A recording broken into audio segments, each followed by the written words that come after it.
Avelina De Moray here and welcome back to my channel. Today is a exciting video because we will be starting the Goth Mum Tag. Now this kind of was conceptualized by ReeRee Phillips and I, so you will see me and shortly on her channel ReeRee doing this video, and we're hoping to kind of spread it out to the goth subculture and allow all mums to do it, and we're very curious for everyone to jump on board and see what their views are on being a mum in the goth subculture as well. So let's get right into it. The first question we've written up, handwritten questions here by moi, is do we force our kids to wear black? I don't. I think my kids are a little bit too young. I've got Steele, who is 2.5, and London, who's 10 months old. So no, I don't force them to wear black. They are very colourful at the moment with what they wear. And black is hard to find. Occasionally when I go into a store and I see some like kind of Halloween baby like rompers or whatever they call onesies, I'll kind of go nuts and buy them up. Or if I see like a black item, I'll purchase it because I think it's cute. Their entire wardrobe is not black, contrary to popular belief. Question number 2 is, do we force our children to listen to metal or rock and roll, as you kids are calling it these days?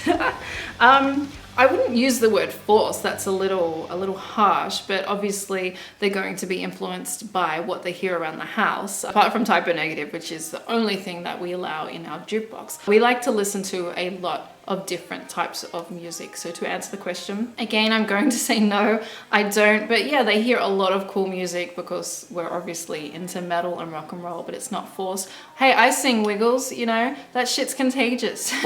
I get in a big black car. That's not black, is it? If I wrote it, it would be. Toot toot jugga jugga big red car. When we put our son to sleep, we put Yanni on live at the, is it Acropolis in Greece? That is phenomenal. He loves that and he falls to sleep really well. It's got a lot of interesting instruments, a lot of weird time signatures, so I like to think that we're broadening his horizons and musical tastes to not only just be metal and rock and roll. Question number 3 is, what is my favorite alternative clothing brand for my children? I can't really, like, I can name a few, but I've only bought like one item from them, and that would be from Spiral Direct. I think they are somewhere in Europe, possibly Germany. But I bought a little black onesie that had a baby bat on it, drinking a little a little bottle filled with blood, and it said bloodsucker on it. And as soon as I found out I was pregnant, I purchased that and just thought, that is so cute. It spoke to my inner goth. But yeah, seriously, that's the only thing I've bought. I just like to dress my kids cool, you know? I buy little leather jackets and stuff like that. Yes, it is black. That's the one black item I have. But the specific alternative clothing brands for children are very, very dear. We're talking 4, 5, 6 times the price of things that you can buy at your local Best and Less or whatever your supermarket is in your country. So yeah, I just prefer to buy the normal things that are available at supermarkets. Okay, the next question is, do we want to have any more baby bats in our family? Vaughn and I feel like we're not done. So I guess the answer is yes, although I'll be completely honest in that I did not enjoy being pregnant at all. I think it's glamorized by Hollywood, and there's a lot of things that I don't enjoy about it. Don't get me wrong, I love feeling the baby kick inside and everything, but there's a lot of elements that I would just like to fast forward through. But yeah, I don't think we're done. I think we might go for a 3rd, possibly 4th, but right now I am enjoying not being pregnant. Question number 5 is, have you or have your children ever experienced negativity due to the way that I dress? I can't say that I have. People in the new town that I'm in are very friendly. They will start up a conversation with pretty much like a poll. I haven't come across anything like that in my new town. In my old town, I did get a few comments, but that was pre like having babies, so it was more that the way that I dressed as a goth in general, not really relating at all to being a mother or having children. I can't say I've ever been out with the kids and had any negative experience. I know when I was speaking to ReeRee Phillips, she said there has been a few situations that have really bugged her that I'm sure she'll speak about when she does her video. But so far, fingers crossed, I haven't had any. Next question, do you hope that your kids will follow in your stylistic footsteps when they come of age? Hell yeah, I mean, rock and roll's cool, right? I kind of like fusing gothic with rock and roll. It's like my favorite movie, Queen of the Damned, is the perfect fusion of vampires and rock and roll. And that's kind of the aesthetic that I like, you know, like new goth kid with rock and roll leather jackets. So yes, I definitely hope that that is something that they're into, but again, I won't push it upon them. And just how I found it, it was very natural and organic. I would hope it would be the same for them as well. Okay, this one's quite long, so I'm going to have to read it off the paper here. To quote Eric Draven from The Crow, if you haven't watched that movie, watch it immediately. Mother is the name of God on the lips and hearts of all children. Do you think it's important to be a positive, strong role model for your children? We kind of weren't sure if we should include this question because it's like, of course the answer is yes. And that's for all mothers, not just like gothic ones. I think we included it because there might be a lot to speak about the stigma of depression and drug use and alcoholism being attached to this look, apparently, which isn't the case. So I'd like to break those molds, those stigmas straight away by saying I hardly drink. I don't like the taste of alcohol. I will occasionally have some absinthe, so when I do it, I go hard or go home. I can't drink bourbon. I despise the smell of beer.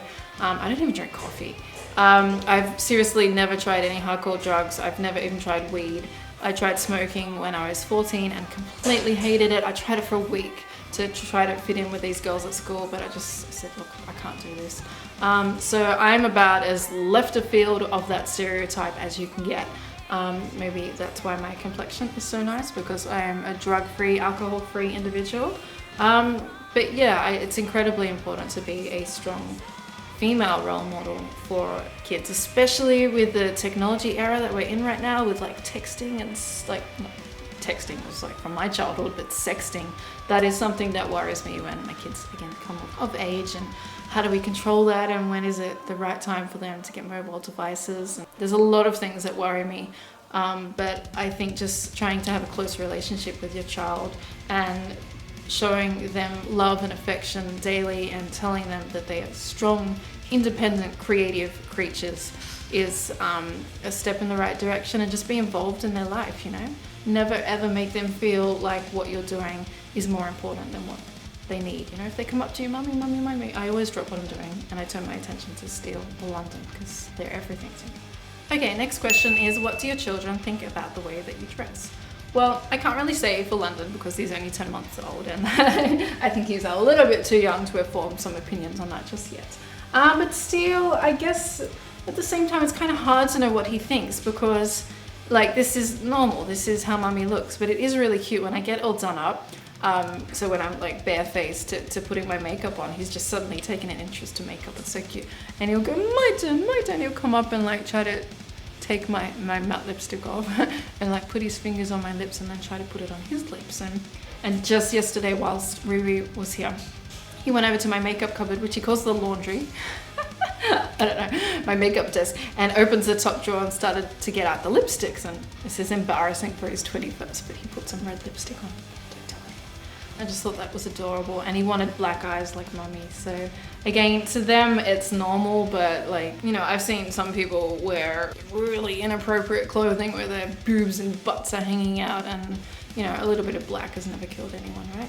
Okay, the next question is, have your children ever felt, or do you ever feel like you embarrass your kids? Again, mine might be a little too young to kind of answer this, so this will be more appropriate if you have older children. So this will be fun for ReeRee, because I know Misha is 6 years old, and is, you know, communicating better and things like that, but still loves his mummy, and I love him so much. So I think he knows that like mummy and daddy dress a little different to some other mummy and daddies, but he doesn't think it's weird. And like, even at 2, he sees through that, you know. It's about how we interact with each other. It's not about what's on the outside. And I already think for a 2-year-old, that's a very nice personality trait to have, to see what's inside and on the outside. And the last question, number 10, is, as a goth mother in the subculture community, can you offer any advice to other mothers out there? That's a tricky one, because I could kind of go on a bit of a rant, but I don't want to. Just love your kids. Be yourself. Let them know that it is okay to be yourself, and that everyone needs to find their own path in life, you know. And if that's applying a little bit more black makeup than other people, and if that's listening to Marilyn Manson, that's fine. Just love your children. Teach them that it's okay to be independent. Teach them that it's okay to be themselves. and really support their creativity. If they show a flair for music or whatever their interests are, just take an interest in their interests and support them. And I think you can never tell your child that you love them enough, so tell them every single day. Kiss them to death. Even when they're 30, I'm going to be doing that to Steele. I'm going to be like, come here, you big man, let me hug you. Okay, so this was so much fun. It's really quite strange to think that ReeRee and I are starting a tag video from scratch. So I know that to start this, we need to tag 3 people. And I didn't do my homework because I can't come up with 3 other women that I know have children that are my friends that are in the goth subculture. That's terrible. I need to make more friends. So obviously, number 1 that I tag is ReeRee Phillips. You'll see this video on her channel very soon. The second one I would like to tag is a very interesting character, Adora Batrat. I love you, girl, and I hope you either see my video or ReeRee's video and that you do this tag. We will put the questions below. I seriously cannot think of a third, so please comment below if you know some other goth moms that you think might be interested in doing this video. If you are one yourself, if you're going to start up a YouTube channel or you have a channel, please do it. Please tag us in it or send it to us. ReeRee and I would love to watch it. We'll post the questions below so you can easily start the tag video yourself. I think it'll make a very cool tag video. It'd be lots of fun if it went viral. So yeah, please comment below if you've enjoyed this video. Remember to press that like button, that algorithm's important. Share the video and let me know what else you'd like to see on my channel, and I will see you guys very soon.